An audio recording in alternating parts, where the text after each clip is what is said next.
Hello guys, how are you doing? Welcome back to my channel Law Notes Academy. I am Rashmi Vora. Today I am giving you the Viva question answers on the topic of moot court. Okay, moot court viva जो सब बच्चों का होता है law के students का, तो उनके क्वेश्चन आंसर जो एग्जामिनर पूछते हैं आके प्रैक्टिकल के लिए या वाइवा के लिए, तो वो मैं आज आपको बता रही हूँ क्वेश्चन आंसर। चलिए स्टार्ट करते हैं। वीडियो को स्टार्ट करने से पहले आप लाइक का बटन प्रेस कर दीजिए और सब्सक्राइब कर दीजिए अगर मेरे चैनल पे नए हैं तो, क्योंकि वीडियो अच्छा है, इंटरेस्टिंग है और लास्ट तक बहुत इंपॉर्टेंट टॉपिक्स हैं, क्वेश्चंस हैं मूट कोर्ट से रिलेटेड। तो प्लीज़ इसमें सीपीसी, सीआरपीसी, एविडेंस और बहुत सारे टॉपिक से रिलेटेड है कि जो भी आपने मूट कोर्ट की फाइल के अंदर प्रिपेयर किया है ना, उन सब टॉपिक से रिलेटेड क्वेश्चंस हैं इसके अंदर। तो लास्ट तक देखिएगा। It is very very important for all the students for the viva. Okay, तो please listen it carefully and अगर आपको लिखना हो तो you can write down also in your notebooks. चलिए let's start the topic now. Moot court viva के question answers में क्या है? सबसे पहले मूट कोर्ट आपको मालूम ही होगा, हर लॉ कॉलेज के अंदर मूट कोर्ट बनाया जाता है। उसके कॉम्पिटिशन्स भी होते हैं, ये स्टेट लेवल्स पे भी होते हैं और नेशनल लेवल पे भी होते हैं। ठीक है, तो इसके अंदर जो कॉलेज के स्टूडेंट्स पार्टिसिपेट करते हैं उन्हें अवार्ड्स या सर्टिफिकेट्स भी दिए जाते हैं। तो मूट कोर्ट होता क्या है? सबसे पहले I will explain you the meaning of moot court. Moot court का मीनिंग होता है, ये एक आर्टिफिशियल कोर्ट होता है। ये मीनिंग में अभी आपको मैं समझाऊंगी, लेकिन जिसमें बताती हूँ कि बच्चों का पार्टिसिपेट करना, लॉ स्टूडेंट्स का it is very necessary to participate in the moot court.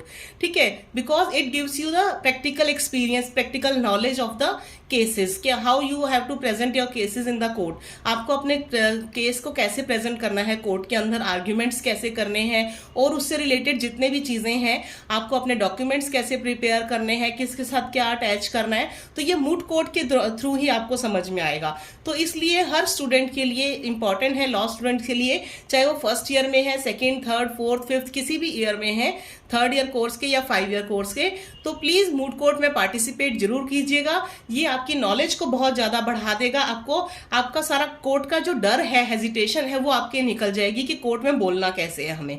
ठीक है फ्रेंड्स, तो let's start from the first question.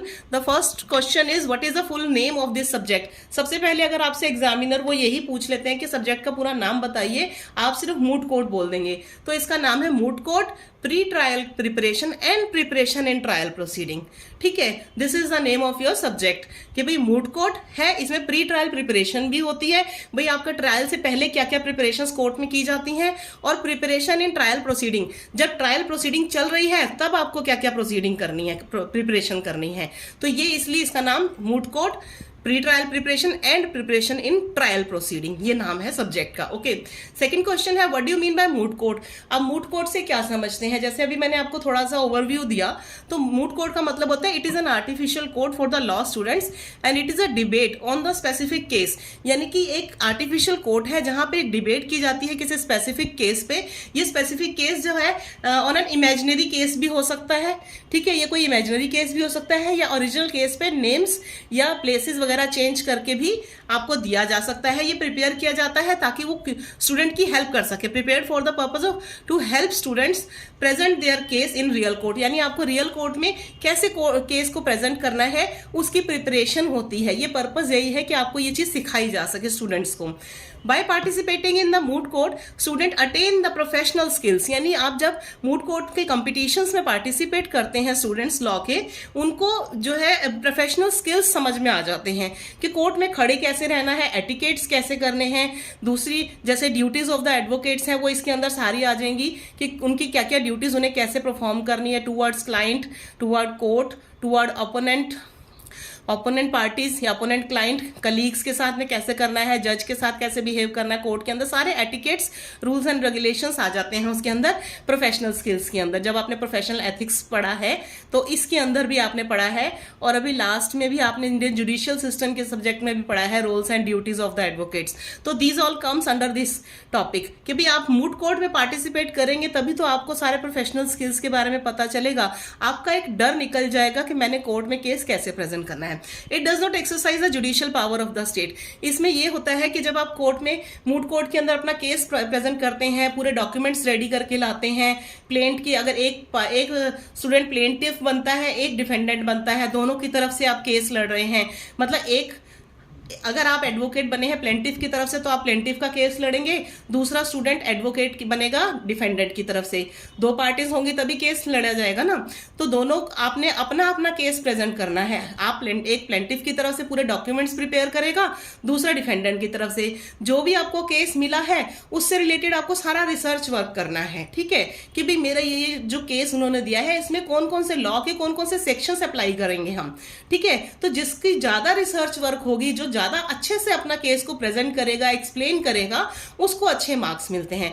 इसमें क्या है, जुडिशियल पावर नहीं होती का मीन्स ये है कि आपके जो सामने जज बैठे हैं इसमें कोई रिटायर्ड जज भी हो सकते हैं, या आपके कॉलेज के डीन, प्रोफेसर या वीसी, वाइस चांसलर हो गए, प्रिंसिपल हो गए, इन सबको भी बिठाया जा सकता है एज ए जज। तो वो आपको डिसीजन नहीं देते इसके अंदर। सबसे मेन बात ये होती है, आपका केस प्रेजेंट करेंगे, आपका देखेंगे कि किसने कितना अच्छा परफॉर्मेंस दिया है अपने केस से रिलेटेड, फिर उसके बेसिस पे आपको मार्क्स मिल जाएंगे। और वो मार्क्स जो है आपके प्रैक्टिकल जो एग्जाम होगा वाइवा, यही वाला जिसके लिए मैं प्रिपेयर किया है, उसके अंदर आपके ऐड हो जाएंगे मार्क्स, ठीक है। तो जो असाइनमेंट्स मिलती हैं वो भी आपने ऐसे ही प्रेजेंट करनी है, मूड कोर्ट का कंपटीशन है वो भी ऐसे ही प्रिपेयर होगा। तो इन सब के मार्क्स आपके मूड कोर्ट के एग्जाम के अंदर ऐड होंगे, ठीक है। ध्यान रखिएगा, इसमें ये भी क्वेश्चन पूछ सकते हैं कि आपका कितने मार्क्स का क्या क्या चीजें हैं, तो आपको पता होना चाहिए आपकी प्रैक्टिकल फाइल के कितने मार्क्स लग रहे हैं, थियोरेटिकल एग्जाम के कितने लग रहे हैं। या देखिए इसमें सबसे बड़ी चीज होती है थियोरेटिकल एग्जाम होता नहीं है, ठीक है। तो हमारा भी थियोरेटिकल एग्जाम नहीं हुआ मूड कोर्ट का, हमारा सिर्फ वाइवा है, असाइनमेंट है, ठीक है, प्रैक्टिकल फाइल है। इन चीजों के आपको मार्क्स मिलेंगे या कंपटीशन में पार्टिसिपेट किया तो 3-4 आप अपना सिलेबस जरूर देख के जाइएगा। सिलेबस के अंदर मार्क्स लिखे होते हैं कि कौन कौन सी चीज के कितने मार्क्स हैं। अगर आपसे वहां एग्जामिनर पूछ लेता है तो you should be knowing about it, आपको पता होना चाहिए। तो अब नेक्स्ट थर्ड क्वेश्चन पे आते हैं, what is the difference between moot court and court. Moot court और कोर्ट के बीच में क्या डिफरेंस है। तो मूड कोर्ट जो है एक आर्टिफिशियल कोर्ट होता है जो प्रिपेयर किया जाता है स्टूडेंट्स को ट्रेनिंग देने के लिए कि उनको अपना केस कैसे प्रेजेंट करना है रियल कोर्ट में। आप मूड कोर्ट में प्रेजेंट करेंगे तो आपको पता चल जाएगा सेम एज आपको वहां करना है। ये आर्टिफिशियल कोर्ट होता है, लेकिन आपको रियल कोर्ट में अपना केस कैसे प्रेजेंट करना है उसकी आपको प्रैक्टिकल ट्रेनिंग मिल जाती है ना। और उसमें आर्ग्यू कैसे करना है आपको सारे लर्न हो जाएंगे इसके अंदर। Etiquettes of the court room के एटिकेट्स आपको सब समझ में आ जाएंगे। ये होता है मूड कोर्ट। लेकिन जो कोर्ट रियल होता है, जहां आप जाते हैं अपने डिस्ट्रिक्ट कोर्ट्स में या हाई कोर्ट है, सुप्रीम कोर्ट है, वो रियल कोर्ट है सारे ओरिजिनल। तो हियर द एडवोकेट प्रेजेंट करते हैं रियल केस। वहां पे आपने अपना रियल केस प्रेजेंट करना है जब आपके पास कोई केस आया है। एंड जजमेंट्स आती हैं, वहां पे जजेस जो है वहां जजमेंट देते हैं, लेकिन मूड कोर्ट के अंदर जजमेंट्स नहीं आती हैं, ठीक है। तो ये डिफरेंस है, ये मूड कोर्ट आर्टिफिशियल है और जो कोर्ट है वो रियल कोर्ट है। वहां पे आपको रियल केस प्रेजेंट करना है। यहाँ आपको एक केस स्टडी के लिए दिया जाएगा या असाइनमेंट के तौर पे दिया जाएगा या कंपटीशन के लिए कोई भी केस आर्टिफिशियल केस दिया जा सकता है, तो उसको आपने प्रिपेयर करना है। लेकिन रियल में आपको जो है वो उसकी ट्रेनिंग, रियल कोर्ट के लिए आपकी ट्रेनिंग मूड कोर्ट के थ्रू होती है, ठीक है। This is the basic difference. चलिए नेक्स्ट क्वेश्चन की तरफ बढ़ते हैं। नेक्स्ट क्वेश्चन है what is mock trial. Mock trial क्या होता है, ये होता है to practice a real case at home before presenting it in real court is called mock trial. यानी कि रियल कोर्ट में जब आपको कोर्ट में जाना है, आपका समझ लीजिए कल आपकी केस की कोई डेट है, हियरिंग है, तो आपने वहां पे प्रेजेंट करना है अपना केस। तो उसकी आप प्रैक्टिस जो घर पे कर रहे हैं, भाई मेरे को जज के सामने कैसे बोलना है, अपने पॉइंट्स को कैसे रखना है, आपको अपने केस का एक एक पॉइंट टिप्स पे याद होना चाहिए, उसको पूरा घर से प्रिपेयर करके जाइए, ठीक है। This is called mock trial. Mock trial का मतलब आपने, जैसे मॉक ट्रायल हर चीज में ट्रेनिंग होती है ना, आपने कल किसी भी चीज की आपने प्रेजेंटेशन देनी है, आप घर पे प्रिपेयर करके जाएंगे। स्टूडेंट्स भी घर पे प्रिपेयर करते हैं, जैसे स्कूल के स्टूडेंट्स हैं, उनको नेक्स्ट डे कोई प्रिपरेशन कोई देना है, प्रेजेंटेशन देनी है स्कूल में, कोई कंपटीशन है, कोई डिबेट है, तो वो घर पे प्रैक्टिस करते हैं, तो वो मॉक ट्रायल ही होता है, ठीक है। तो this is called mock trial. Next है what is the object and importance of moot court. भाई इसकी ऑब्जेक्ट या इंपॉर्टेंस क्या है। इसकी ऑब्जेक्ट तो यही है कि इसमें पार्टिसिपेशन करने से मूड कोर्ट के अंदर आपके स्टूडेंट्स की जो एबिलिटी जो आर्ग्यू करने की है और एटिकेट्स क्या है कोर्ट रूम के, वो सारे आपको समझ में आ जाते हैं। ये ऑब्जेक्ट होता है आपको सिखाना इसका। And as well as the ability to identify the legal issues, आपको लीगल इशू को आइडेंटिफाई करना आ जाएगा, ठीक है। ये ऑब्जेक्ट होता है, सिखाया जाता है बच्चों को कि लीगल इशू को कैसे आपने देखना है, कैसे आपने सेक्शंस कौन सा किस किस चीज पे लगेगा ये चेक करना है।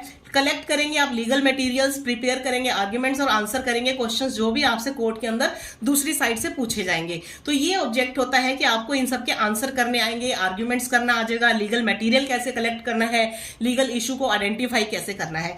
तो दिस इज द ऑब्जेक्ट। और इंपॉर्टेंस है कि these qualities are considered necessary for success in the legal profession. Importance यही है कि ये सारी की सारी क्वालिटीज जो अभी आपने मूट कोर्ट के ऑब्जेक्ट के अंदर पढ़ी हैं वो आपके अंदर आपको आगे लाइफ में सक्सेस होने के लिए लीगल प्रोफेशनल को, एक लॉ के स्टूडेंट्स को जो एडवोकेट बन रहे हैं वो उनको आगे सक्सेस के लिए ये सारी चीजें बहुत जरूरी हैं, इंपॉर्टेंट, इसलिए इसकी इंपॉर्टेंस यही है। ठीक है, नेक्स्ट क्वेश्चन है what are the duties of an advocate. Duties आप सबने पढ़ी हुई है, आपको पता है ड्यूटीज जो है एडवोकेट की कम्युनिटी के लिए, कंट्री के लिए, कोर्ट के लिए, towards client, towards opponent, council, ठीक है, towards colleague and render legal aid also. तो ये सारी ड्यूटीज हैं एडवोकेट की, ये सब आपने पढ़ी हुई हैं। कोर्ट में आपको किस एटिकेट से प्रेजेंट करना है, अपने अपोनेंट के साथ कैसे रहना है, कम्युनिटी के लिए आपकी क्या ड्यूटीज है, जैसे लीगल एड की हो गई आपकी ड्यूटी, लोगों की हेल्प करना, सपोर्ट करना, लीगल एडवाइस करना, ठीक है, अपने क्लाइंट के साथ कैसे है, आपने उनके साथ कैसे बिहेव करना है, कैसे बात सुननी है, कैसे केस सुनना है, कैसे उनके साथ डिसाइड करनी है, फीस कैसे डिसाइड करनी है, आर्ग्यूमेंट्स उनके साथ नहीं करना, उनकी कोई सीक्रेट्स को डिस्क्लोज नहीं करना। तो ये सारी ड्यूटीज जो है एडवोकेट्स की होती हैं। ठीक है, किन किन लोगों के लिए होती हैं ये सारी आपको पता है, आप प्रोफेशनल एथिक्स में भी पढ़ चुके हैं और जुडिशियल सिस्टम के एग्जाम में भी। Move on to next question. How many types of moot courts are there. कितने टाइप के मूट कोर्ट्स होते हैं? तो मूट कोर्ट्स होते हैं दो तरह के, ठीक है, 2 types. By the procedure in which they are dealt with, कि भाई किस प्रोसीजर से वो डील किए जा रहे हैं। जैसे कि आर्बिट्रेशन का मूट कोर्ट है तो आर्बिट्रेशन के प्रोसीजर फॉलो किए जाएंगे।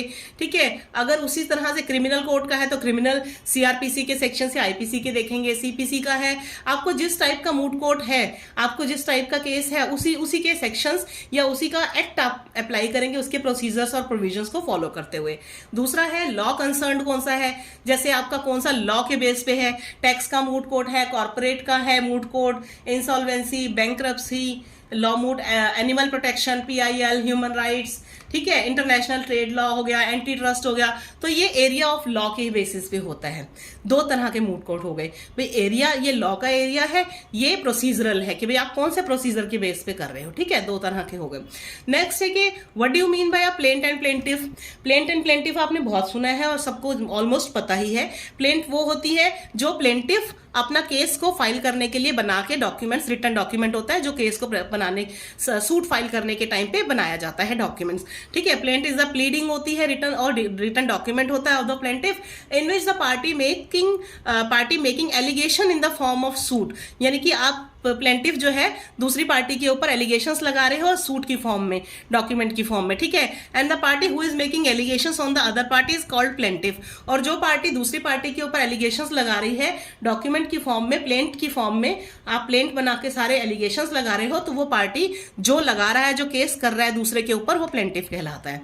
ठीक है, और सेकेंड पार्टी है वो डिफेंडेंट कहलाती है, ध्यान रखिएगा। प्लेंट केस जो स्टार्ट होता है हमेशा प्लेंटिफ की तरफ से होता है और प्लेंट सबसे पहला प्रोसीजर होता है कि आप प्लेंट फाइल करेंगे या सूट फाइल करेंगे। ठीक है, नेक्स्ट क्वेश्चन है what are the essential parts of a plaint. यानी प्लेंट के एसेंशियल पार्ट्स क्या हैं। प्लेंट के अंदर जब भी आप बनाते हैं तो उसमें क्या क्या टॉपिक्स लिखते हैं आपको मालूम होगा जिन्होंने कर रखा है, नहीं तो जिनको नहीं किया उनको मैं बता देती हूँ। पहला आता है हेडिंग एंड टाइटल। उसके अंदर आप सबसे पहले कोर्ट का नाम लिखते हैं, फिर दोनों पार्टीज के नाम लिखते हैं, उनके नेम्स, एड्रेस और सारा उनके प्रोफेशन वगैरह भी लिखेंगे आप। ठीक है, फिर उनके आगे लिखेंगे ये प्लेंटिफ है, ये डिफेंडेंट है, ये हो गया। फिर बॉडी ऑफ द प्लेंट, उसके अंदर अलग से टॉपिक्स आएंगे। बॉडी के अंदर आप लिखोगे क्या क्या चीजें हैं, आपका मतलब केस का क्या है, क्या चीज चाहते क्या है, मतलब प्रॉब्लम क्या हुई है आपके साथ में, वो बॉडी के अंदर सारा आ जाएगा। रिलीफ क्लेम्ड आप थर्ड हेडिंग में लिख, फिर इसकी हेडिंग लिखेंगे रिलीफ क्लेम की। उसमें आप लिखेंगे आप चाहते क्या हैं जी, आपका जो नुकसान हुआ है मैं चाहता हूँ, आई वांट दैट, मेरे को ये कंपेंसेशन दिया जाए, ये डैमेज मेरा इतना हुआ है तो मैं चाहता हूँ मेरे को इतना कंपेंसेशन दिया जाए और साथ में मेरे को ये भी दिया जाए, साथ में जो मेरा सूट के जो चार्जेस लगे केस फाइल करने के वो भी मुझे दिया जाए। Verification and signature of plaintiff and council में लास्ट में आ जाता है।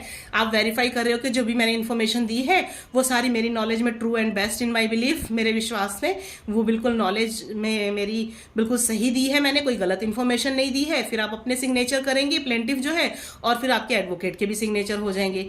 ठीक है, तो ये 4 पार्ट्स मेन होते हैं एक इसके प्लेंट के। इसके अंदर आपको क्या करना होता है, इसमें पॉइंट टू पॉइंट लिखना होता है, फालतू की एक्स्ट्रा कहानियां नहीं लिखनी इसके अंदर, जो मतलब लेंदी टॉपिक्स, लेंदी सेंटेंसेस नहीं बनाने, इतना इजी और सिंपल वे में और इतना अच्छे से प्रेजेंट करना होता है प्लेंट के अंदर।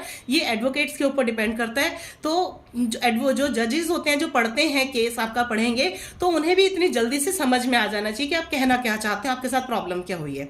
ठीक है, इसलिए प्लेंट को कहा जाता है कि आपको फॉर्मेटिंग, जो लीगल फॉर्मेटिंग है, आपको आना चाहिए। लीगल डॉक्यूमेंट्स को कैसे प्रिपेयर करते हैं, ड्राफ्टिंग आनी चाहिए आपको। तो वो ड्राफ्टिंग एंड प्लीडिंग के सब्जेक्ट में भी मैंने ड्राफ्टिंग के वाइवा में भी कई बातें ऐसी समझाई हुई हैं, उसमें भी आप ये चीजें देख सकते हैं। ड्राफ्टिंग, प्लीडिंग एंड कन्वेंसिंग क्या होता है, ठीक है, तो उसके अंदर भी आपको समझ आएगा। इसमें भी मैं आगे थोड़ा सा बताऊंगी इसके बारे में, तो आगे देखते रहिएगा। मूट कोर्ट से रिलेटेड, सीपीसी, सीआरपीसी से रिलेटेड आगे बहुत सारे क्वेश्चंस हैं जो आपसे एग्जामिनर पूछ सकता है, तो ध्यान से सुनते जाइएगा। वीडियो पसंद आ रहा है तो लाइक अभी कर दीजिए और कमेंट भी कर सकते हैं आप, ठीक है।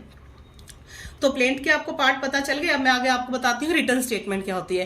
पहले जब प्लेंट दाखिल की जाती है, यानी कि आप सूट फाइल करते हो कोर्ट में, तो एक जो प्लेंटिफ होता है वो प्लेंट फाइल करता है। तो जिस पार्टी के अगेंस्ट में किया जाता है उसको कोर्ट के थ्रू समन्स भेजे जाते हैं, जी आपके खिलाफ केस फाइल हुआ है तो आप अपना रिप्लाई दीजिए, ठीक है ना। उनके पास जब समन जाता है तो वो फिर पार्टी जो डिफेंडेंट होती है, दूसरी पार्टी जिसके खिलाफ केस किया आपने या प्लेंटिफ ने, तो वो पार्टी फिर अपने एडवोकेट को लेके पास जाएगी। वो पार्टी उसको बोलेगी जी मेरे खिलाफ समन आए हैं, मेरे खिलाफ किसी ने ये केस कर दिया, मुझे इसका रिप्लाई करना है। तो उस रिप्लाई को ही रिटर्न स्टेटमेंट बोला जाता है, ठीक है। जब डिफेंडेंट अपना किसी प्लेंट के समन्स के अगेंस्ट पे, उसके पास जो नोटिस आया है या समन आया है कि आप कोर्ट में आइए, इस दिन की आपके पास डेट है और आप अपना रिप्लाई लेके आइए, जी आप क्या कहना चाहते हैं इसके खिलाफ, आपके खिलाफ जो केस है उसके बारे में आप क्या कहना चाहते हैं, तो उसको रिटर्न स्टेटमेंट बोला जाता है। यानी कि आप एक कागज पे रिटर्न स्टेटमेंट, रिटर्न फॉर्म में आपको return statement is the reply होती है डिफेंडेंट की, आप रिप्लाई करेंगे।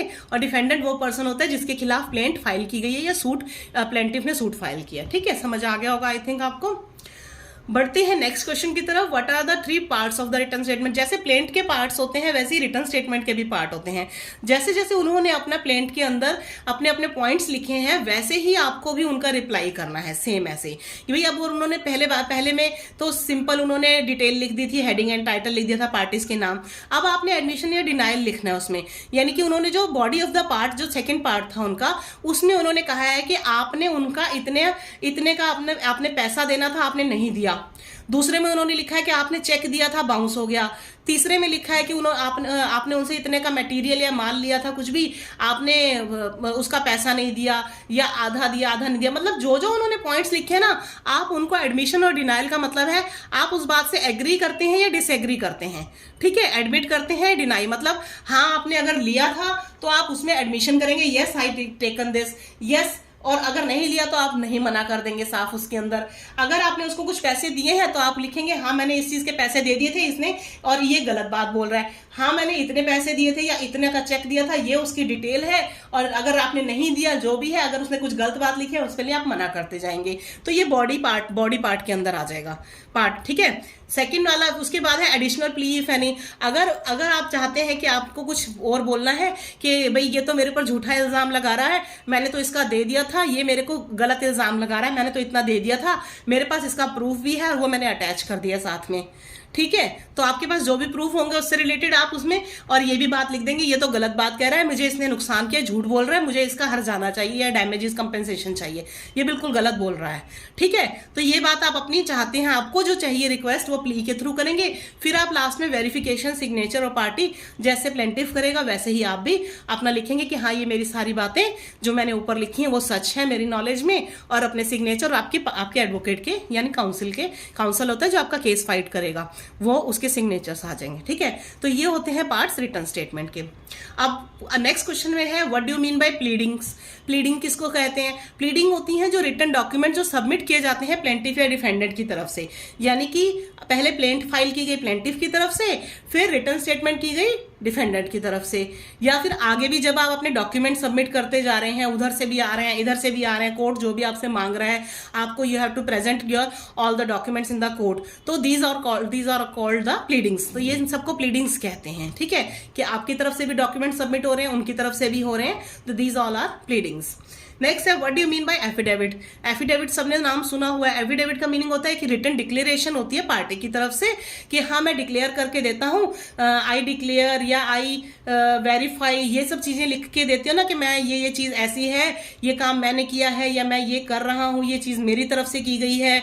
तो उस पर आप अपने सिग्नेचर करके देते हो, एक स्टैम्प पेपर पे एफिडेविट बना के देते हो, ठीक है, कोर्ट के स्टैम्प पेपर पे। तो ये सबमिट हर उसके अंदर सिविल सूट्स के अंदर तो होता ही होता है। हर चीज के अंदर आपको कुछ भी आप सबमिट कर रहे हैं, कोई एविडेंस दे रहे हैं, कोई डॉक्यूमेंट्स दे रहे हैं प्रूफ के लिए, कुछ भी है तो ये आप लिख के देंगे एफिडेविट की फॉर्म में एक स्टैम्प पेपर पे। वो आपको एडवोकेट आपका समझा देगा कि आपको कैसे, मतलब क्या क्या लिखना है, जो भी चीज आप दे रहे हैं, सबमिट कर रहे हैं, उसकी डिटेल्स लिख के, और आप ये लिखोगे कि हाँ ये मैं आपको विश्वास दिलाता हूं कि ये मैं सच लिख रहा हूं और ये मेरी तरफ से हो रहा है। मैं अपना नाम लिख के I so and so resident so and so, मतलब मैं यहाँ रहता हूँ, मैं ये काम करता हूँ, मेरा फादर नेम ये है और मैं ये चीजें सबमिट कर रहा हूँ। फिर नीचे साइन हो जाएंगे आपके। इसको कहते हैं एफिडेविट। एक डॉक्यूमेंट बनता है 1 या 2 पेजेस पे, ठीक है ना।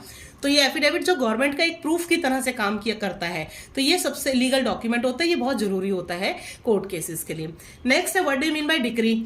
डिक्री सबने सीपीसी में पढ़ा हुआ है, सिविल प्रोसीजर कोड के अंदर, ठीक है। डिक्री होती है, जिन्होंने अभी तक सीपीसी नहीं भी पढ़ा उनके लिए भी जरूरी है कि जब कोर्ट से कोई एडजुडिकेशन आता है, जब एक केस चल रहा है, उसके अंदर 2-3 तरह की होती है, प्रिलिमिनरी भी होती है डिक्री और दूसरी फाइनल डिक्री भी होती है। कोर्ट में जब कोई जजमेंट आती है तो उसका एक एक्सप्रेशन होता है एडजुडिकेशन का, जो जज पास करते हैं वो उसमें डिटरमाइन किया जाता है।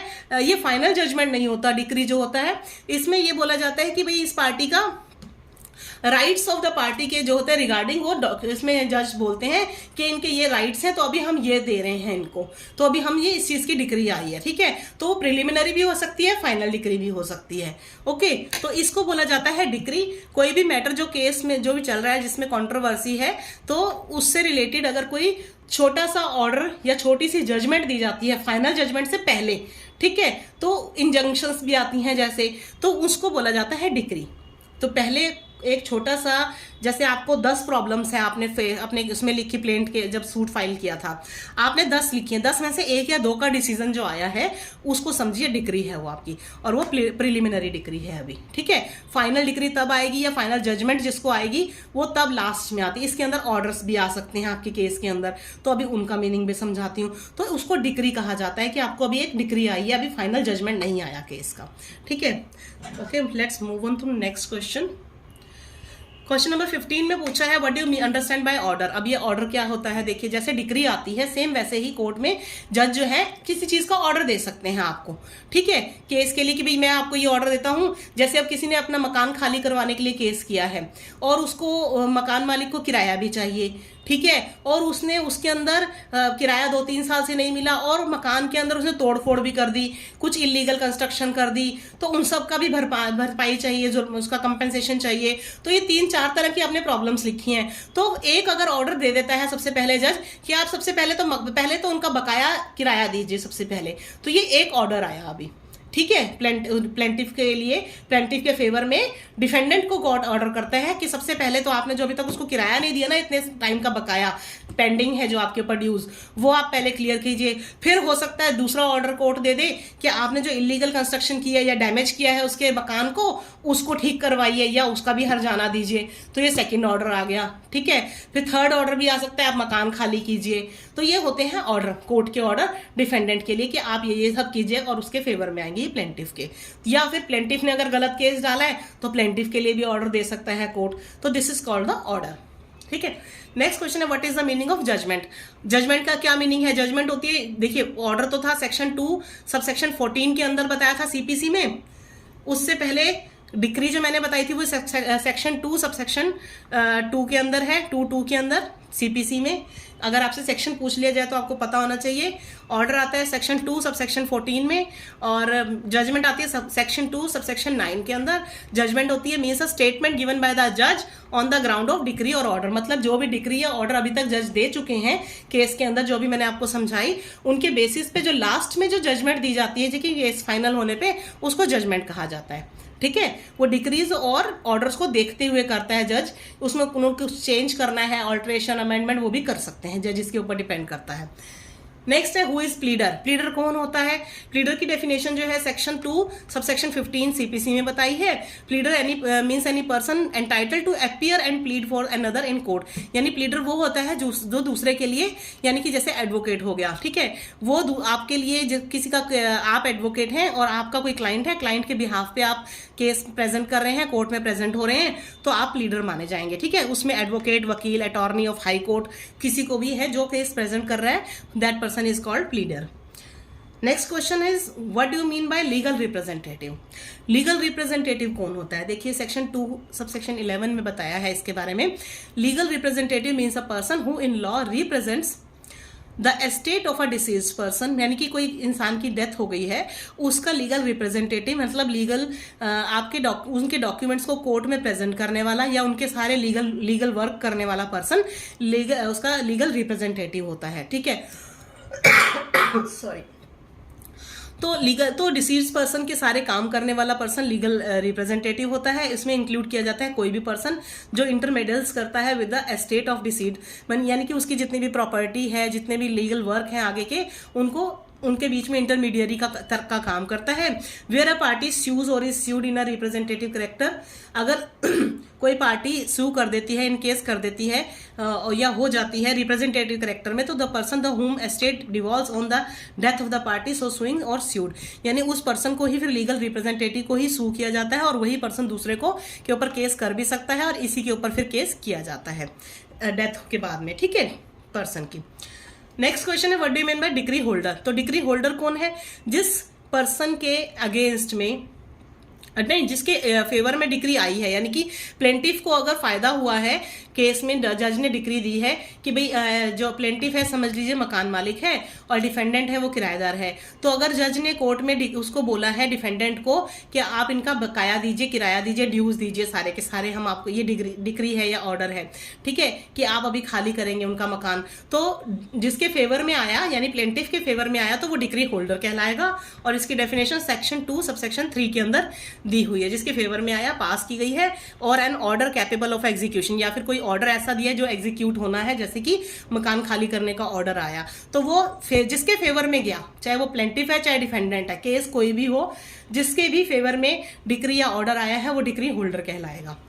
नेक्स्ट है judgment debtor. Judgment debtor opposite party है, जिसको ये ऑर्डर दिया गया है कि आप ये काम कीजिए, आपने नुकसान की भरपाई करनी है, दूसरे की आपने गलत किया था, उनका नुकसान किया है, आप भरपाई करेंगे, तो वो जजमेंट डेटर है। हिंदी में मीनिंग समझा रही हूँ। इसकी डेफिनेशन 210 के अंदर दे रखी है। Judgment debtor means a person against whom a decree has been passed, जिसके अगेंस्ट में, जिसके खिलाफ जो है डिक्री पास की गई है या ऑर्डर कैपेबल ऑफ एग्जीक्यूशन या कोई ऐसा ऑर्डर आया है, तो वो जजमेंट डेटर माना जाता है। डेटर होता है देनदार अकाउंट्स की लैंग्वेज में। अब जी जज कौन होते हैं? जज साहब के बारे में सब जानते हैं। सेक्शन 2 सबसेक्शन 15 में बताया है presiding officer of a court is called a जज। जो जज साहब सामने बैठे हैं, आपका केस सुन रहे हैं, आपका डिक्री या ऑर्डर पास कर रहे हैं, जजमेंट दे रहे हैं, आपका केस सुन रहे हैं, ठीक है, तो वो जज हैं सामने बैठे हुए। प्रिसाइडिंग ऑफिसर उनको लीगल लैंग्वेज में बोला जाता है। The presiding officer of a court is called जज। नेक्स्ट क्वेश्चन है how many types of examinations are there. 3 तरह के एग्जामिनेशंस आपने पढ़ी ही हैं। एग्जामिनेशन इन चीफ होता है, एग्जामिनेशन क्रॉस एग्जामिनेशन और री एग्जामिनेशन होता है। एग्जामिनेशन इन चीफ तो पार्टी का सामने ही होता है, क्रॉस एग्जामिनेशन दूसरी पार्टी का होता है, और री एग्जामिनेशन अगर आपने दोबारा से किसी पार्टी का एग्जामिनेशन एविडेंस का, विटनेस का करवाना है तो उसको री एग्जामिनेशन बोलते हैं, ठीक है। ये 3 तरह के होते हैं, नाम याद कर लीजिएगा। ज़्यादा डिटेल में क्वेश्चंस नहीं पूछते हैं एग्जामिनर वाइवा के अंदर कभी भी। आपसे 4-5 क्वेश्चन पूछेंगे, लेकिन शॉर्ट में पूछेंगे क्योंकि बच्चे बहुत होते हैं, उन्होंने बहुत बच्चों का एग्जाम लेना होता है वाइवा। चलिए move on to next question number 23। What documents are needed for filing a suit. मतलब आप कोई केस फाइल कर रहे हैं तो आपको क्या क्या डॉक्यूमेंट्स की जरूरत पड़ेगी। सबसे पहला है, जब आप इंस्टीट्यूट कर रहे हैं या कोई सूट फाइल कर रहे हैं, प्लेंटिफ को क्या चाहिए? सबसे पहले प्लेंट चाहिए। आप प्लेंट के फॉर्म में सूट फाइल करेंगे, केस बनाएंगे अपना, और कोर्ट फीस जितना आपका अमाउंट है, मतलब जितना आपका पूरा टोटल केस का अमाउंट है, जितना आपका नुकसान पार्टी का हुआ है, वो सारे के बेसिस पे कुछ परसेंट 1 या 2% कोर्ट फीस लगती है जो कोर्ट में सबमिट होती है। उसकी आपको एक रिसिप्ट मिल जाती है, वो आप प्लेंट के साथ में कोर्ट फी की रिसिप्ट लगाएंगे, एडवोकेट का वकालतनामा लगेगा, ठीक है, and other related documents like affidavit, अगर कोई एफिडेविट है आपके पास वो लगाएंगे, और कोई एविडेंस के प्रूफ के हैं वो भी आप अपना लगाएंगे। तो ये सारे के सारे डॉक्यूमेंट्स जब आप सूट फाइल कर रहे हैं तो ये लगाने जरूरी हैं। नेक्स्ट है what is the meaning of evidence. Evidence क्या होता है? एविडेंस होता है द फैक्ट्स, साइंस एटसेट्रा, कोई भी फैक्ट्स या साइंस या जो चीज आप दे रहे हैं, बिलीव कर रहे हैं कि ये हाँ ट्रू है, and the party present in their case to make it strong, यानी आप कोई भी एविडेंस आप दे रहे हैं अपने डॉक्यूमेंट्स के साथ में, कोई चीज है, कोई और इंस्ट्रूमेंट है, कोई ऐसा जो आपको लगता है कि देना जरूरी है, केस से रिलेटेड है, तो दैट इज कॉल्ड एविडेंस, ठीक है, उसको एविडेंस बोलते हैं। और अपील किसको कहते हैं? What do you mean by appeal? Appeal होता है, लॉ की लैंग्वेज में आता है, appeal is a process in which cases are reviewed by a higher authority, यानी कि केसेस को आप जब आप एक कोर्ट से, डिस्ट्रिक्ट कोर्ट से या सिविल कोर्ट से, जिस भी कोर्ट से आप सेटिस्फाइड नहीं है उनके ऑर्डर या जो भी जजमेंट आई है, अगर आपको लगता है कि हमारे फेवर में नहीं आई, ये गलत डिसीजन आया है, तो आप उनसे ऊपर वाले कोर्ट में यानी हायर कोर्ट में अपील के लिए जा सकते हैं, यानी अपना केस ऊपर प्रेजेंट करने के लिए कि भाई हमें ये हमारा जो जजमेंट गलत आई है हमारे लिए, तो फिर उसको अपील बोला जाता है, ठीक है। अपील के लिए जाते हैं, उसके लिए वहां पार्टी रिक्वेस्ट करती हैं एक फॉर्मल चेंज के लिए, भाई हमारे खिलाफ ऐसा आया है, ऑफिशियल डिसीजन जो आया है उसको आप चेंज कीजिए, या आप हमें दोबारा से केस देखिए हमारा। तो अपील का फंक्शन होता है both as process for error correction, अगर कोई गलती हुई है निचले कोर्ट से तो उसमें हायर कोर्ट यानी ऊपर वाला जो कोर्ट होता है वो उसकी मिस्टेक को ठीक कर देता है, या फिर क्लैरिफाई या इंटरप्रेट भी कर सकता है उसके अंदर कि ये जो कोर्ट ने डिसीजन दिया है वो किस लिए दिया है, ठीक दिया है नहीं दिया है, या इसमें कुछ अमेंडमेंट्स हो सकती हैं, तो वो करते हैं अपील के थ्रू, ठीक है। जब आप अपील में केस जाएंगे, अपील के लिए आप हाई कोर्ट जा सकते हैं, फिर सुप्रीम कोर्ट भी जाते हैं, उसमें बहुत खर्चा लगता है, फीस लगती है फिर, ठीक है। तो ये ध्यान रखिएगा, अपील में जाने के लिए बहुत पैसे लगते हैं इसके फिर कोर्ट्स के अंदर। नेक्स्ट है what do you mean by res judicata. Res judicata CPC section 11 में सबने ऑलमोस्ट पढ़ा ही होगा। रेस का मीनिंग होता है थिंग, और जुडिकाटा मीन्स ऑलरेडी डिसाइडेड, यानी कि एक चीज दूसरे कोर्ट में ऑलरेडी डिसाइड हो चुकी है, उसको आप किसी और कोर्ट में सेम सब्जेक्ट मैटर और सेम पार्टीज अगर हैं तो आप दूसरे कोर्ट में वो केस प्रेजेंट नहीं करेंगे। मतलब आपके केस पे अगर एक जजमेंट आ चुकी है, सेम केस एक कोर्ट में चल रहा है, उसमें अगर आधा केस आपका सॉल्व हो चुका है, फिर आप दूसरे कोर्ट में भी सोचो कि यहाँ तो टाइम लग रहा है, मैं दूसरे कोर्ट में भी केस डाल देता हूँ, तो ऐसा नहीं होता कि आपके केस चल रहा है एक कोर्ट में, आप दूसरे कोर्ट में भी डाल दो। तो ये इसलिए कलेक्टिवली मींस होता है इसका कि already thing already decided by a court of justice, एक कोर्ट ने आपका डिसीजन दे दिया है तो आप सोचो कि नहीं मैं तो दोबारा से डालूंगा केस, फिर दूसरे कोर्ट में डाल दूंगा, ऐसा नहीं होता। नो कोर्ट शैल ट्राई, कोई भी कोर्ट आपका एक्सेप्ट नहीं करेगा केस, ठीक है, जिसके अंदर आपका सब्जेक्ट मैटर और पार्टी सेम थी, सेम चीज के ऊपर एक कोर्ट ने डिसीजन दे दिया, तो आप दोबारा क्यों जाओगे उसके अंदर उसी से टॉपिक को लेके, ठीक है। तो ये होता है ऑलरेडी बिन ट्राई कर लिया गया है कंपिटेंट ज्यूरिसडिक्शन ने। अगर वो कंपिटेंट नहीं था, यानी कोर्ट आपने जहां केस दिया था, आपको लगता है कि मैंने गलत कोर्ट में केस फाइल कर दिया, पहले तो वो खुद ही कोर्ट ही हायर कोर्ट वगैरह हटा देते हैं, फिर आप तब जा सकते हो कि भाई उनके पास तो पावर ही नहीं थी करने की, उन्होंने मेरा केस ले लिया, उनकी ज्यूरिसडिक्शन नहीं थी उस कोर्ट की, तो आप जा सकते हो दूसरे कोर्ट में, आपके पास वैलिड रीजन होना चाहिए, ठीक है। तो इसलिए रेस जुडिकाटा लग जाता है कि आप सेम चीज़ों के ऊपर, सेम मैटर, सेम पार्टीज, दूसरे कोर्ट में नहीं जा सकते अगर आपका डिसीजन आ गया है। नेक्स्ट क्वेश्चन है question number 27, what documents are needed for filing. Sorry, ये क्वेश्चन दोबारा से आ गया, ये मैं बता चुकी हूँ कि ये सारे कौन कौन से डॉक्यूमेंट्स जो हैं आपको, प्लेंट, कोर्ट फीस और रिसिप्ट, वकालतनामा, ये सारे चीजें आपको जब केस फाइल कर रहे हैं तो ये सारी चीजों के डॉक्यूमेंट्स की जरूरत पड़ेगी। नेक्स्ट है what do mean by jurisdiction. Jurisdiction का मीनिंग होता है literally means power, the power and extent of the authority of the court to try the cases. जैसे मैंने अभी आपको बताया कि कोर्ट की ज्यूरिसडिक्शन का मीनिंग होता है हर कोर्ट को एक पावर दी गई है कि भाई आप इतने तक के, इतने लाख तक के केसेस अटेंड कर सकते हो, या इतने साल तक के पनिशमेंट वाले केसेस को ही एंटरटेन करोगे, ठीक है, या इसी एरिया तक के ही करोगे। तो ये इनकी एक लिमिट बांध दी गई है, लिमिट दे दी गई है कि आपने, हर कोर्ट ने उसके ऊपर डिसाइड है भाई आपने इतने तक का ही केस लेना है, इतने तक की ही पनिशमेंट वाला केस लेना है, इतने तक का ही डैमेज वाला केस लेना है। आपके ज्यूरिसडिक्शन में जो आता है, आपके एरिया के अंदर जो भी केस है वो आप लोगे, दूसरा कोर्ट का केस आप नहीं ले सकते, या आपकी पावर जितने की नहीं है उसको नहीं लोगे, जितनी आपकी पावर है सिर्फ उसको लोगे, उसको कहते हैं ज्यूरिसडिक्शन। नेक्स्ट है what do you mean by estoppel. Estoppel जो होता है वो रोकता है एक इंसान को। Estoppel prevents a man from saying one thing at a time at one time and doing another at another time. यानी कि आप बोल अभी कुछ रहे हो कि मैं ये काम करने जा रहा हूं, लेकिन आप थोड़ी देर के बाद किसी और टाइम पे आप दिखोगे कि आप कुछ और काम कर रहे हो। तो इस चीज को रोकता है। एस्टॉपल होता है रोक लगाना, किसी का मुंह बंद करना, ठीक है, किसी इस चीज पे रोक लगाना, इसको एस्टॉपल बोला जाता है। एस्टॉपल का एक प्रिंसिपल होता है, ठीक है। What is the power of attorney, next question है। पावर ऑफ अटॉर्नी का मीन्स होता है इज अ लीगल इंस्ट्रूमेंट होता है एक that allows a person to appoint another person. यानी कि एक इंस्ट्रूमेंट है, लीगल डॉक्यूमेंट है पावर ऑफ अटॉर्नी, जिसमें आप क्या करते हो, एक पर्सन दूसरे को अपॉइंट कर देता है कि to manage our your property. यानी कि मैं किसी लीगल रिप्रेजेंटेटिव को, एडवोकेट को, या फिर मैं अपने किसी बच्चे को, भाई को, पिता को, किसी भी पर्सन को जो समझदार है उनके नाम पे पावर ऑफ अटॉर्नी कर देता हूं ताकि वो मेरी प्रॉपर्टी को मैनेज करे। जैसे कोई पर्सन होते हैं बाहर फॉरेन कंट्री चले जाते हैं जॉब करने, रहने, वो अपने पावर ऑफ अटॉर्नी किसी और को दे जाते हैं कि भाई मेरे जितने भी ये काम हैं यहाँ के जो भी होंगे वो आप निपटाओगे। तो ये लीगल डॉक्यूमेंट के थ्रू आप उनको ऑथराइज करके जा रहे हो पावर ऑफ अटॉर्नी। भाई मैं आपको पूरी पावर देके जा रहा हूं कि मेरे अब जितने भी काम होंगे यहाँ के, मैं यहाँ नहीं कर सकता, मैं यहाँ पे साइन नहीं कर सकता हूँ, मैं प्रेजेंट नहीं हो सकता, कोई कोर्ट है, कोई और डेट है, कोई मीटिंग्स है, तो मेरे बिहाफ पे आप ये सारे काम करेंगे। This is called power of attorney, ठीक है। पावर ऑफ अटॉर्नी प्रॉपर्टी के लिए भी हो सकती है, लीगल मैटर्स के लिए भी, मेडिकल अफेयर्स के लिए भी, और finances on behalf of your absence. मतलब बैंक से रिलेटेड, मेडिकल, लीगल, प्रॉपर्टी, किसी से भी रिलेटेड कोई भी काम है उन सब के लिए पावर ऑफ अटॉर्नी उस पर्सन के नाम पे ये एक लीगल डॉक्यूमेंट है, कोर्ट से बनवानी पड़ती है। आप इसको स्टैम्प पेपर पे बनवाइए, अटैच करवाइए, विटनेस के साइन करवाइए, गवर्नमेंट के कोर्ट की स्टैंप लगवाइए, तो ये लीगल बन जाएगा, ठीक है। अगर आप ये सब काम नहीं करेंगे तो फिर इस पे फिर प्रॉब्लम हो जाएगी बाद में, आपको कोई कुछ भी आपका मिसयूज कर सकता है उस चीज का। तो ध्यान रखिएगा, पावर ऑफ अटॉर्नी वैलिड होनी चाहिए, कोर्ट से बनवानी चाहिए, स्टैम्प पेपर पे होनी चाहिए, और विटनेसेस के साइन होने चाहिए उस पर जरूर, ठीक है।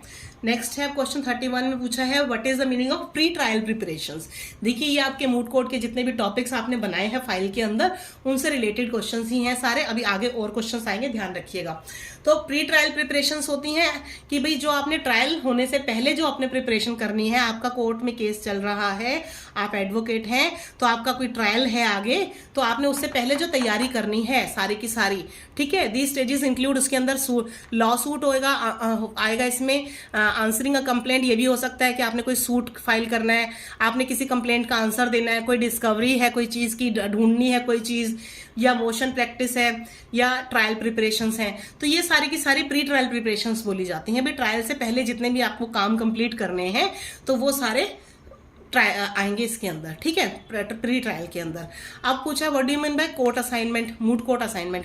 मूड कोर्ट असाइनमेंट होती है वो जब आपको कॉलेज अथॉरिटी से, आपकी कॉलेज की जो टीचर होगा मूड कोर्ट का, ठीक है, जब कंपटीशन होगा या असाइनमेंट आपको दी गई है कि आप ये असाइनमेंट करके लाइए। एक फाइल के अंदर आपको एक केस दे दिया जाएगा या 2 केस दे दिए जाएंगे ऐसे कि भाई आप इस पूरे केस को प्रिपेयर करके लाइए। जैसे केस को मूड कोर्ट के अंदर प्रेजेंट करना है या कोर्ट के अंदर भी प्रेजेंट करना होता है, उसके लिए जो जो डॉक्यूमेंट लगते हैं, जिस फॉर्म में बनता है सेम उसी फॉर्म में आपको असाइनमेंट बनानी पड़ती है, बिल्कुल प्लेंट की फॉर्म में और या फिर रिटन स्टेटमेंट की फॉर्म में भी हो सकता है, ठीक है। तो this is called moot court assignment. उसके अंदर आपने पूरा रिसर्च वर्क करना है, रेफरेंस लेनी है, लीगल केसेस को ढूंढना है, उनसे रिलेटेड केस क्या है, लॉज क्या है, कौन से सेक्शंस अप्लाई करेंगे, ये सारी चीजें भी आपको उसमें लिखनी होती है। प्रे लिखनी है, लास्ट में वेरिफिकेशन लिखनी है, बॉडी लिखनी है, उसकी हेडिंग, टाइटल, सारा का सारा बना के उसको कोर्ट असाइनमेंट कहते हैं, जैसे पूरा केस प्रिपेयर किया जाता है, ठीक है। This is called the moot court assignment. लेकिन ये मूड कोर्ट के लिए है, उसको आप रियल कोर्ट में नहीं लेके जा सकते, ठीक है। तो ये आपको सारे स्टेटमेंट ऑफ इश्यूज लिखने हैं, इश्यूज क्या क्या है, समरी ऑफ आर्ग्यूमेंट्स लिखना है, list of cases with their judgments, जो भी केसेस की रेफरेंस दे रहे हैं उनमें जजमेंट क्या आई थी, उनकी साइटेशन वगैरह देंगे आप, और प्रेयर लिखेंगे on the basis of their research work. तो रिसर्च वर्क के बेसिस पे आप प्रेयर भी लिखेंगे उसके अंदर। तो ये सारा का सारा काम जो है ये आपने मूड कोर्ट की असाइनमेंट में करना है, ठीक है, उसको असाइनमेंट बोला जाता है। तो और वो कोर्ट आपके कॉलेज में ही सबमिट हो जाती है ये असाइनमेंट, उसके आपको मार्क्स अलग से मिलते हैं, और इस सब्जेक्ट के एग्जाम के अंदर आपके मार्क्स वो वाले ऐड हो जाते हैं। नेक्स्ट है how to conduct effective interview. Effective interview कैसे कंडक्ट किया जाता है, ठीक है। सपोज आप एडवोकेट हैं, वो तो हैं ही, आप बन गए, ठीक है, फाइनल होने के बाद लॉ, तो एडवोकेट के पास में अगर कोई पार्टी आती है तो इंटरव्यू कैसे इफेक्टिव कैसे लिया जाता है, मतलब आपके पास कोई पार्टी आई है तो आप उसको बड़े प्यार से वेलकम करेंगे, आप उन्हें बिठाएंगे, पानी पूछेंगे, उनका हालचाल पूछेंगे, ठीक है, पानी पिलाएंगे उन्हें, फिर उनका हालचाल पूछेंगे, फिर बड़े शांति से बड़े प्यार से आपने उनकी प्रॉब्लम पूछनी है। हाँ जी, अब बताइए आपको क्या प्रॉब्लम है, आपकी मैं कैसे help, how may I help you. सबसे पहले एडवोकेट का काम होता है, आइए सर वेलकम कीजिए, मैं आपकी कैसे मदद कर सकता हूँ, ठीक है, आपने ऐसे बोलना है। आप उनको इस ढंग से कॉन्फिडेंस और प्यार से उनकी बात सुनेंगे, उनको विश्वास में लेंगे कि वो आपको अपनी सारी प्रॉब्लम्स बताए। फिर आपने उनसे कहना है कि देखिए इससे रिलेटेड जितनी भी बातें हैं आपके प्रॉब्लम से रिलेटेड, आप मुझे सारी बताते जाइए। और आप एडवोकेट का काम है, आप उस बातों को अपने नोटपैड पे, अपने डॉक्यूमेंट पे, पेपर पे सारा लिखते जाएंगे ताकि आपसे कोई पॉइंट मिस ना हो। क्योंकि अगर उसी एडवोकेट ने उसी अपने क्लाइंट का केस प्रेजेंट करना है, केस लेना है, सूट फाइल करना है कोर्ट में, तो आपके पास एक एक चीज क्लियरली मेंशन होनी चाहिए। आपको सब कुछ पता होना चाहिए कि मेरे को इनके केस में क्या क्या चीजें, कोई पॉइंट छूटना नहीं चाहिए, सारी आप पूछेंगे। फिर आपको जो जो क्वेश्चंस लग रहे हैं पूछने उससे रिलेटेड, उसके बाद क्या हुआ था, आपको क्या लगता है ऐसा हुआ था, जितने क्वेश्चन एडवोकेट के माइंड में आ रहे हैं उस टॉपिक से, उनकी प्रॉब्लम से रिलेटेड, आप वो सारे क्वेश्चन प्यार से आराम से पूछते जाइए, उनसे बोलिए, बिना डरे आपको सारे बताएं। क्योंकि कहते हैं अपने वकील और डॉक्टर से कुछ नहीं छुपाना चाहिए, ठीक है। तो एडवोकेट को अगर वो पूरी बात नहीं बताएंगे तो एडवोकेट को नहीं पता रहेगा, उसको आगे केस में दिक्कत हो जाएगी, ठीक है। बाद में एडवोकेट की इंसल्ट हो जाती है अगर दूसरी पार्टी बोलेगी इसने तो ये भी किया था मेरे साथ, इसने तो ये भी किया था। फिर एडवोकेट अपनी पार्टी की तरफ शक्ल देखता है कोर्ट के अंदर खड़ा होकर कि भी ये मेरे को तो बताया नहीं तुमने ये सारी बातें। तो ये प्रॉब्लम्स बाद में ना हो, इसलिए ये एडवोकेट का काम है कि सारी बातें पूछे, उनसे कहे कि आप प्लीज मुझे सारी बातें सच सच बता दीजिए, मैं आपकी तरफ से केस लड़ूंगा, मैंने आपको बचाना है, इसलिए मुझे सारी बातें पता होनी चाहिए, ठीक है। तो this is the main point.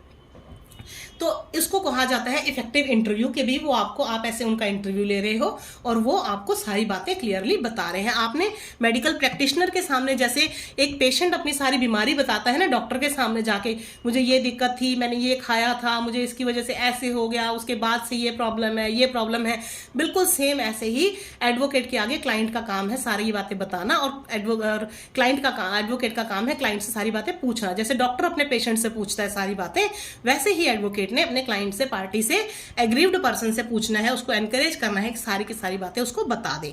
और एडवोकेट का ये भी काम है कि वो उसके केस के बारे में, उसके सीक्रेट्स या कोई भी बातें किसी को ना बताए।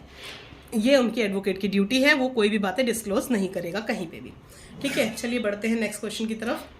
What do you mean bye interviewing session? Interviewing session क्या होता है? इंटरव्यूइंग सेशन का मीनिंग होता है कि आपको एक सेशन दिया है, जैसे आपने इंटरव्यू लिया है तो वो आप सारी बातें जो आपने लिखी हैं, एडवोकेट ने ये बोला, आगे पार्टी ने ये बोला, फिर उसने ये पूछा, फिर उसने ये रिप्लाई किया, ये आप एक डॉक्यूमेंट की फॉर्म में इंटरव्यूइंग सेशन जो आप फाइल के लिए बनाते हैं पेपर्स, ठीक है ना, अपनी फाइल में लगाने के लिए, तो उसको इंटरव्यूइंग सेशन बोला जाता है। एक सेशन हुआ, क्या पता पार्टी दोबारा आपके पास आई है तो फिर आपने दोबारा उसके बारे में पूछा, वो आपको कुछ और बातें बताने आई है, कुछ और डॉक्यूमेंट्स देने आई है, वो आप सारा लिखते रहेंगे कि पार्टी आई, पार्टी ने ये दिया, फिर आपने, एडवोकेट ने ये क्वेश्चन किया, उसने ये रिप्लाई किया, उसने ये डॉक्यूमेंट्स दिए, ये पूछा गया, या फिर उसके ऊपर कोई केस कंप्लेंट किसी ने की है या FIR की है या क्या किया है, उसको समन्स आए हैं, तो ये सारी बातें इंटरव्यूइंग सेशन के अंदर आती हैं, ठीक है। कि भी इंटरव्यू में आपने क्या क्या चीजें पूछी हैं, उनको आपने कैसे कैसे नोट डाउन किया, आपके पास क्या क्या चीजें रिसीव हुई हैं, तो this all will be entered in your file in a document. तो आपको वो सारा डॉक्यूमेंट बना के अपनी फाइल के अंदर लगाना होता है। इंटरव्यूइंग सेशन या आपके कंटेंट के अंदर या टेबल ऑफ कंटेंट या जो भी टॉपिक आपको दिए गए हैं फाइल के लिए, उसके अंदर ये जरूर लगाना होता है इंटरव्यूइंग सेशन, कि भी एडवोकेट को नॉलेज हो जाए कि कैसे इंटरव्यू लिया जाता है और कैसे प्रिपेयर किया जाता है केस, कैसे पार्टी से सारी बातें पूछी जाती हैं, ठीक है। नेक्स्ट है what is the meaning of complaint. अब CRPC का क्वेश्चन आ गया, क्योंकि आपने CRPC, CPC हर चीज़ के इसमें डॉक्यूमेंट्स अपने पेपर्स बना के अपने मूट कोर्ट की फाइल में लगाए हैं, तो आपको ये पता होना चाहिए, ये भी लगाया होगा आपने CRPC से रिलेटेड। इसकी डेफिनेशन सेक्शन 2D के अंदर है। CRPC डिफाइन करता है कंप्लेंट। कंप्लेंट का मीन्स होता है कोई एलिगेशन अगर किसी ने ऑरली या रिटर्न में की है तो वो मैजिस्ट्रेट के पास जाती है। हमेशा ध्यान रखिएगा, कंप्लेंट जो होती है वो मैजिस्ट्रेट के पास जाती है, FIR जो होती है वो पुलिस स्टेशन में होती है, ठीक है। कंप्लेंट के लिए आपको मजिस्ट्रेट के पास जाना होता है, उसके ये देखा जाता है कि भाई एक्शन लेगा, मजिस्ट्रेट कोई एक्शन लेगा that some person whether known or unknown has committed an offence.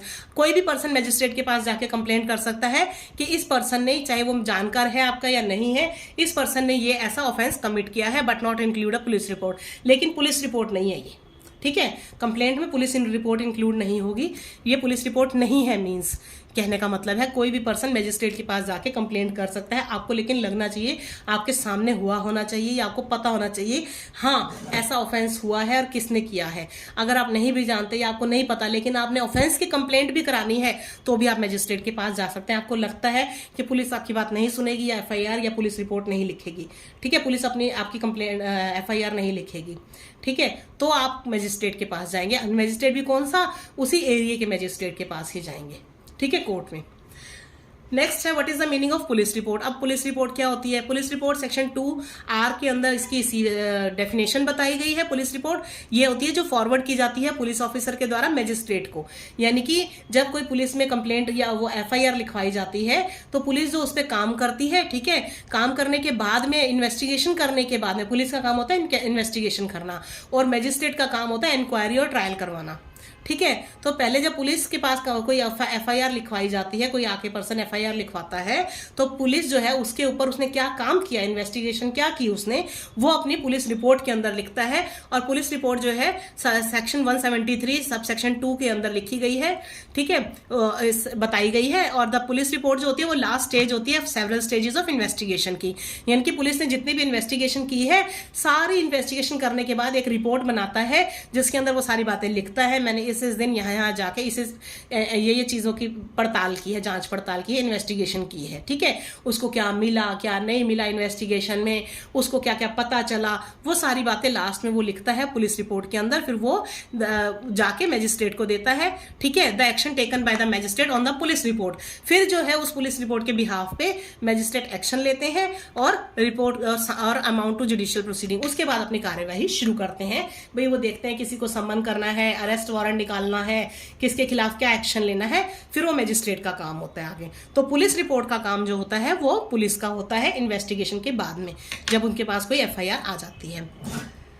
Next question है what do mean bye bailable and non bailable offences. तो बेलेबल और नॉन बेलेबल ऑफेंसेस जो होते हैं, ये सेक्शन 2A के अंदर बेलेबल ऑफेंसेस के बारे में बताया है कि शो करता है, जो शो किए गए हैं फर्स्ट शेड्यूल के अंदर, ठीक है, which is made bailable by any other law for the time being in force, यानी कि उसके अंदर फर्स्ट शेड्यूल के अंदर लिखा हुआ है बेलेबल ऑफेंसेस कौन से होते हैं। CRPC के अंदर लास्ट में फर्स्ट सेकंड थर्ड फोर्थ ऐसे शेड्यूल्स है, हर ज्यादातर लॉज में होते हैं शेड्यूल्स, उसके अंदर बेलेबल ऑफेंसेस की लिस्ट दी गई है। वही सारे जो है ऑफेंसेस बेलेबल में आएंगे, बाकी के जो है ऑफेंसेस, ठीक है, and non bailable means any other offence. जो बेलेबल ऑफेंस नहीं है, बाकी सारे ऑफेंसेस वो सारे नॉन बेलेबल होते हैं। नॉन बेलेबल मतलब जिसकी बेल नहीं हो सकती, ठीक है, जिसमें बेल नहीं मिलती उसको नॉन बेलेबल बोलते हैं।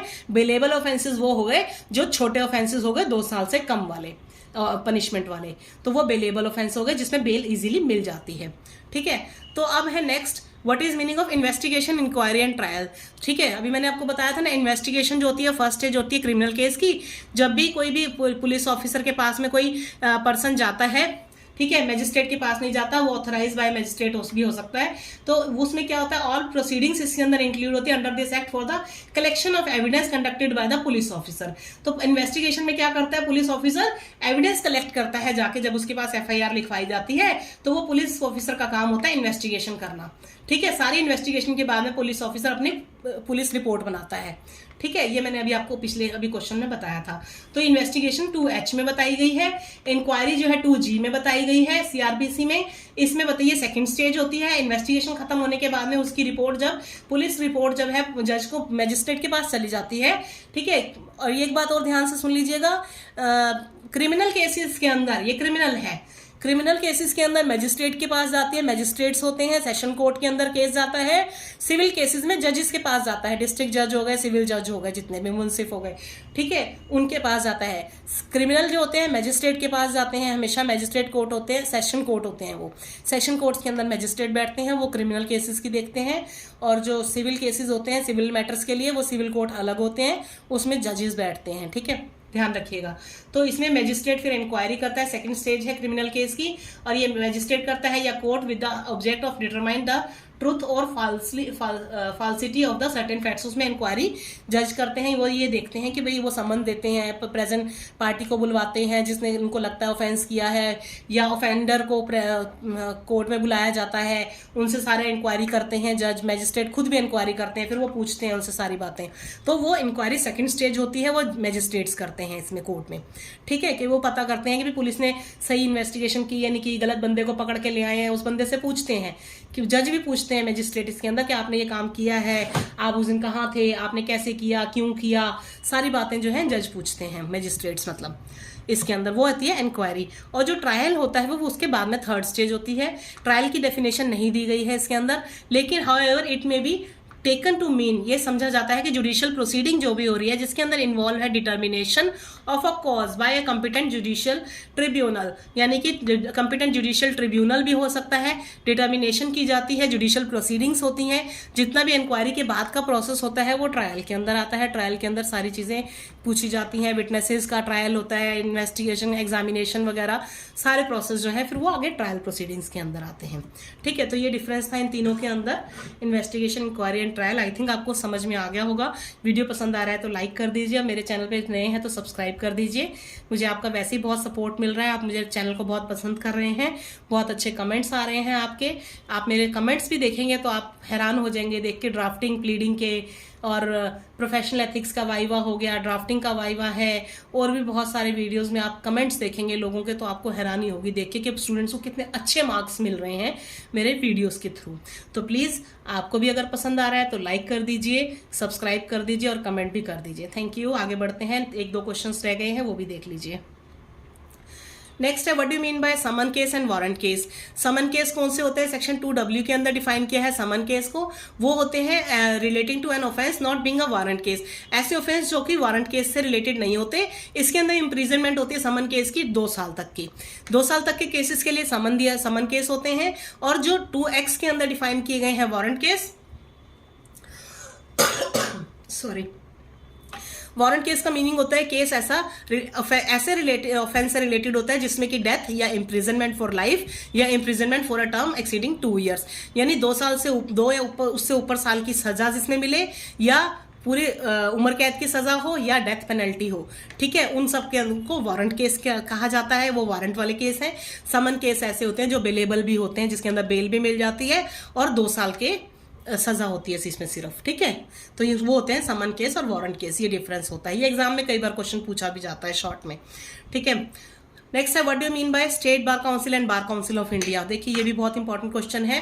ये इनके बाद में आपका एग्जाम के बाद में, जो भी आपका होने के बाद में लास्ट फाइनल ईयर कंप्लीट हो जाता है, तो आपको स्टेट बार काउंसिल का एग्जाम देना पड़ता है, AIBE का, ऑल इंडिया बार एग्जामिनेशन।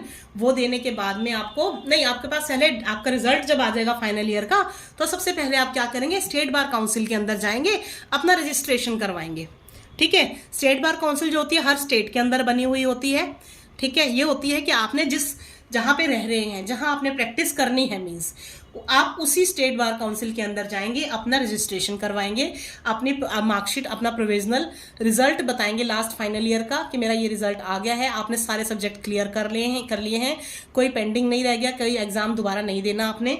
तो आप उस बेसिस पे आप स्टेट बार काउंसिल में जाके आप अपना रजिस्ट्रेशन करवाएंगे, ठीक है। हर स्टेट के अंदर अपना स्टेट बार काउंसिल होता है, वो भी बार काउंसिल ऑफ इंडिया के अंडर काम करता है। बार काउंसिल ऑफ इंडिया जो है वो, ये लिखा है मैंने सारा, रेगुलेट करता है हर स्टेट बार काउंसिल को। हर स्टेट के अंदर जितने भी बार काउंसिल, हर स्टेट का अपना बार काउंसिल है, उन सबको रेगुलेट करना, सबके लिए कमेटीज बनाना, ठीक है, सबके लिए रेगुलेशंस और रूल्स बनाना, ये सारा काम बार काउंसिल ऑफ इंडिया का होता है, क्योंकि वो ऑल ओवर इंडिया का एक ही बार काउंसिल ऑफ इंडिया है जो कोर्ट्स के लिए भी रूल्स एंड रेगुलेशंस बनाते हैं। एडवोकेट्स का रजिस्ट्रेशन करना है, उनका ट्रांसफर है, एड्रेस चेंज है, जितने भी प्रोसीडिंग्स है, प्रोसेस वर्क है, जितना भी वो बार काउंसिल ऑफ इंडिया करता है, ठीक है।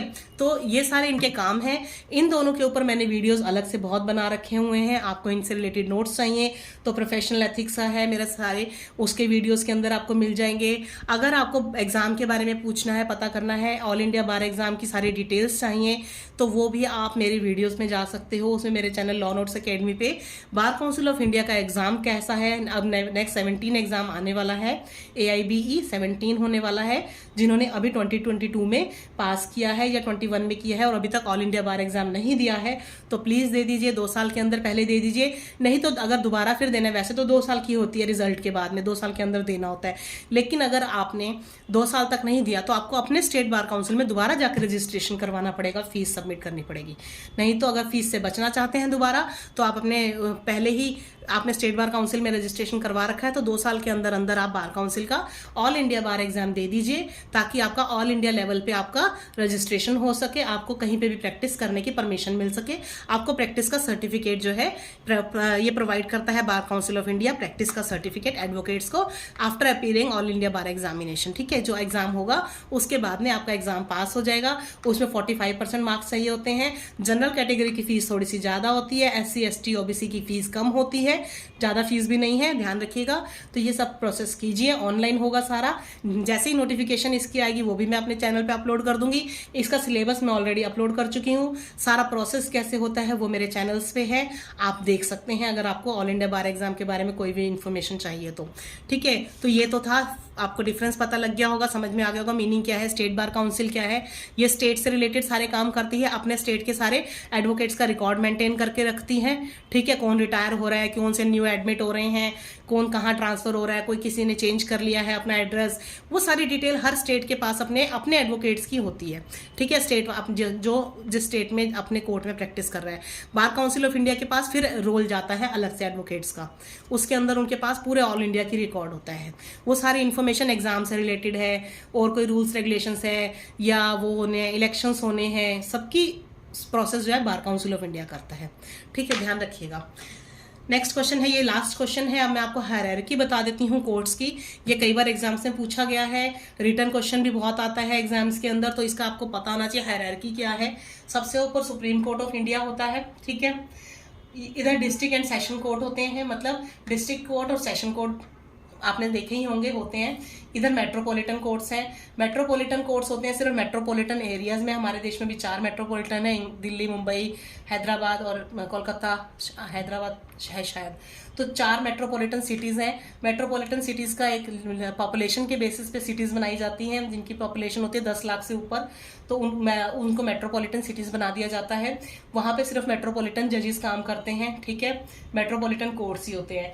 डिस्ट्रिक्ट और सेशन कोर्ट जो होते हैं हर स्टेट के अंदर होते हैं। इसके अंदर ईच डिस्ट्रिक्ट के अंदर ये बताया गया है सबऑर्डिनेट जज कोर्ट, ये जो है ये सिविल कोर्ट्स हैं। सबऑर्डिनेट जजेस का कोर्ट है, मुंसिफ है, उसके नीचे फिर न्याय पंचायत है। ये सारे और भी होते हैं, जजेस बहुत सारे होते हैं, वैसे डिटेल में इसमें नहीं लिखा हुआ है, लेकिन और बहुत सारे सिविल जजेस होते हैं, क्लासेस वाइज भी होते हैं। ठीक है, तो आप कोर्ट में जाएंगे आपको पता चलेगा। ये जो है ये है सेशन कोर्ट, ये प्रोविंशियल स्मॉल कोज कोड है। ये स्मॉल कोजेस के लिए, छोटे मोटे पैटी केसेस के लिए प्रोविंशियल स्मॉल कोजेस कोर्ट भी बनाए गए हैं सिविल केसेस के लिए। ठीक है, और ये होते हैं कोर्ट ऑफ सेशन, यानी कि क्रिमिनल केसेस के लिए। ये है सिविल केसेस के लिए जजेस के कोर्ट। सेशन कोर्ट मैंने आपको बताया था क्रिमिनल केसेस के लिए होते हैं। आप हर कोर्ट में जाइए, आपको सेशंस कोर्ट बाहर लिखा हुआ होता है, सेशन जज लिखा होता है। इनके नीचे बैठने वाले सबऑर्डिनेट होते हैं, मैजिस्ट्रेट कोर्ट होते हैं, कोर्ट होता है, उसमें जुडिशियल मैजिस्ट्रेट बैठते हैं, फर्स्ट क्लास के, सेकंड क्लास के। एग्जीक्यूटिव मैजिस्ट्रेट का कोर्ट अलग होता है, उसके अंदर एग्जीक्यूटिव्स बैठते हैं। ठीक है, तो अलग अलग बहुत सारे इनके असिस्टेंट्स, एडिशनल्स भी होते हैं साथ में। ठीक है, चीफ जुडिशियल मैजिस्ट्रेट है फर्स्ट क्लास का, सेकंड क्लास का, एडिशनल भी आते हैं, जो इनकी पावर सेम होती है। सबकी पावर्स अलग अलग दी गई हैं, लेकिन इनकी भी पावर्स अलग अलग है। पनिशमेंट की, केसेस को हैंडल करने की, एंटरटेन करने की, अमाउंट के बेसिस पे भी होता है, केस के अमाउंट कितना है केस का। ठीक है, उनके बेसिस पे इनका होता है। जो सेशन कोर्ट के जजेस होते हैं, मैजिस्ट्रेट, इनका होता है कि आपने पनिशमेंट के बेस पे देखना है, आपको कितने साल की, 3 साल की पनिशमेंट की पावर है देने की, 5 साल की है या 10 साल की है, या तो वो हाई कोर्ट ऊपर जाता रहता है। तो नीचे से शुरू होते हैं। अगर नीचे से करना है तो देख लीजिए, एग्जीक्यूटिव मैजिस्ट्रेट्स होते हैं। ये सेक्शन जो 6 है, जो CRPC का 6 से 6, 7, 8 में इनके बारे में बताया गया कोर्ट के बारे में। उसके बाद में जो 9 सेक्शन है वहां से सारा बताया गया है सेशन कोर्ट से। पहले सुप्रीम कोर्ट आता है, फिर हाई कोर्ट आता है, हाई कोर्ट के नीचे आते हैं फिर सेशन कोर्ट्स क्रिमिनल के अंदर, और सिविल के अंदर आते हैं सिविल कोर्ट, डिस्ट्रिक्ट कोर्ट्स। ठीक है। तो 9, 10, 11, 12 ये जाते हैं 22-23 सेक्शन तक जाते हैं सारे एग्जीक्यूटिव मजिस्ट्रेट। तो ये सारी लिस्ट हायरार्की जो है कोर्ट की, ये मैंने क्रिमिनल कोर्ट्स की अपने वीडियो में बना रखी है, हायरार्की ऑफ क्रिमिनल कोर्ट्स। आपने समझनी हो तो उसमें भी देख सकते हैं, मेरे वीडियोस के अंदर है, मेरे चैनल पे ऑलरेडी अपलोड है। पूरे अच्छे से इनकी पावर सेक्शन वाइज हर चीज़ बता रखी है मैंने उसके अंदर, तो देखना हो तो प्लीज़ आप देख सकते हैं। तो ये सारे थे मूट कोर्ट के क्वेश्चंस अभी तक जो मैंने आपको सारे समझाए। 41 क्वेश्चंस हो गए, ठीक है। Thank you for watching the video. अगर आपको वीडियो पसंद आया तो लाइक कीजिए, शेयर भी कर सकते हैं, अपने फ्रेंड्स को शेयर कीजिए, बेल आइकन प्रेस कर दीजिए और सब्सक्राइब कर दीजिए चैनल। बेल आइकन प्रेस करने से आपको आगे की सारी नोटिफिकेशंस मिलती रहेंगी, ताकि आपसे कोई मिस ना हो वीडियो मेरा जिसमें इंपॉर्टेंट इन्फॉर्मेशन मैं दे रही हूँ। जैसे कि अब मैं अगली ऑल इंडिया बार एग्जाम की देने वाली हूँ, या ऑल लॉ स्टूडेंट्स आगे क्या कर सकते हैं, उनके पास क्या अपॉर्चुनिटीज़ हैं। तो आपको कुछ भी देखना हो तो मेरे चैनल पे बहुत सारे इससे रिलेटेड वीडियोस हैं, आगे भी अपलोड करूंगी। तो बेल आइकन प्रेस होगी आपकी तो आपको वीडियोस की नोटिफिकेशन मिल जाएगी। और वीडियो को लाइक कर दीजिए, अगर पसंद आया है तो आप कमेंट भी कर सकते हैं। Thank you so much, have a nice day, take care, bye bye.